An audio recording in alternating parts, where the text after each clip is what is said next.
Assalamualaikum dan salam sejahtera. Aku Farhan Nasir dan setiap minggu aku akan post video panjang. Aku post vlog aku dalam perjalanan aku nak mencari segenggam berlian dan sejongkong emas. Selalunya aku post 2 vlog satu minggu, hari Isnin dan hari Jumaat. Tapi ini dah minggu kedua aku tak post pada hari Isnin. Dalam seminggu ni aku fokus untuk siapkan buku aku. Dan Alhamdulillah, first draft dah selesai. Target aku 120 pages. Tapi apa yang bermain dalam fikiran aku, apa yang aku nak luahkan, sampai 86 pages saja, tak termasuk penghargaan, tak termasuk adalah yang bahagian yang mungkin ada kata pengantar atau apa kan. Aku tak decide lagi benda tu. Sebab yang tu melibatkan orang lain. Jadi apa yang aku buat, draft dah siap, aku bagi pada team leader aku. Sebab ada bahagian yang aku tulis tentang public goal. Jadi aku nak dia check bahagian public goal tu supaya tak ada kesilapan. Lepas tu tengoklah mungkin kalau aku tak pernah publish buku sebenarnya, jadi aku tak berapa tahu stepnya. Yang aku tahu secara basicnya ialah buat draft, hantar pada editor, publish, lepas tu jual. Itu je. Tapi aku tak tahu in real life dia punya steps tu macam mana.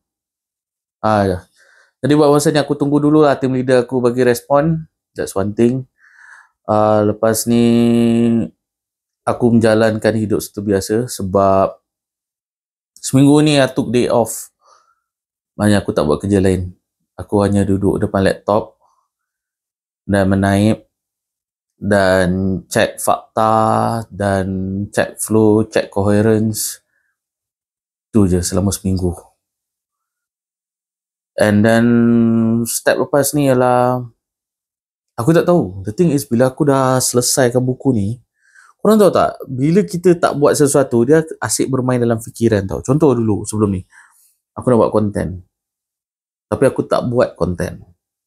Jadi dia fikir, aku nak buat konten, aku nak jadi content creator lah. Aku nak buat. Faham tak? Sama juga dengan buku. Aku nak tulis buku, aku tak tahu nak tulis buku pasal apa. Lepas tu tiba aku dah tulis buku. Suddenly otak aku jadi kosong, macam, okay, lepas ni nak buat apa? Apa projek seterusnya?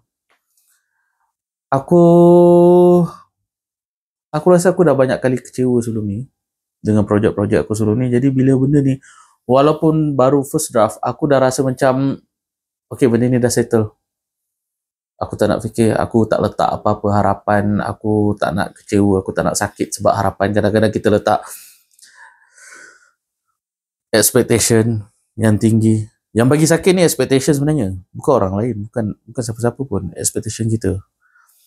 Jadi aku, especially bila aku dah buat content kan, aku tak letak expectation konten aku akan viral, akan jadi beribu-ribu view. Jadi aku biarkan je. Buku ni pun sama.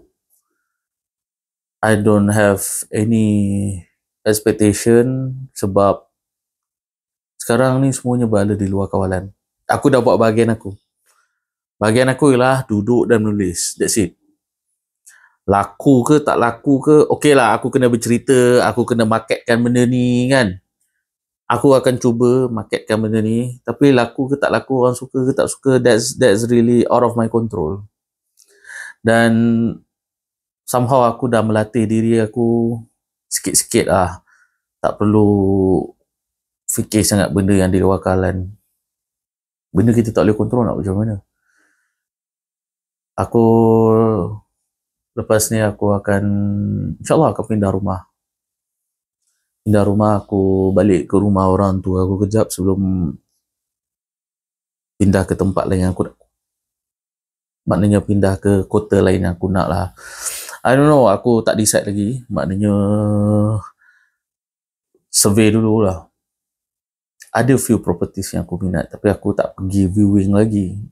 But never mind. Satu-satu. I think that's all for today.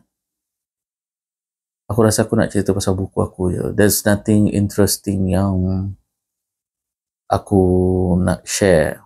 Benda lain macam biasalah, aku buat konten. That's it. Lain tak ada apa. Follower aku pun okay, naik slowly, which is good. Tapi aku rasa sebab aku fokus pada buat buku, I don't really pay attention to social media. Aku buat content, post, that's it. Kan, of course ada orang komen yang aku reply, buat video apa semua kan. But aku tak ada nak tengok analytics ke apa semua. Okay lah, I think that's all for today. InsyaAllah aku akan post lagi vlog seterusnya next week. Kalau tak ada apa-apa masalah. Kalau korang nak tengok vlog yang sebelum ni, aku letak kat sini. Dan kalau korang nak tengok dari nombor 1, jauh dah aku berjalan ni, boleh tengok kat sini juga. Playlist dia aku letak. That's all for today. Thank you for watching. Assalamualaikum.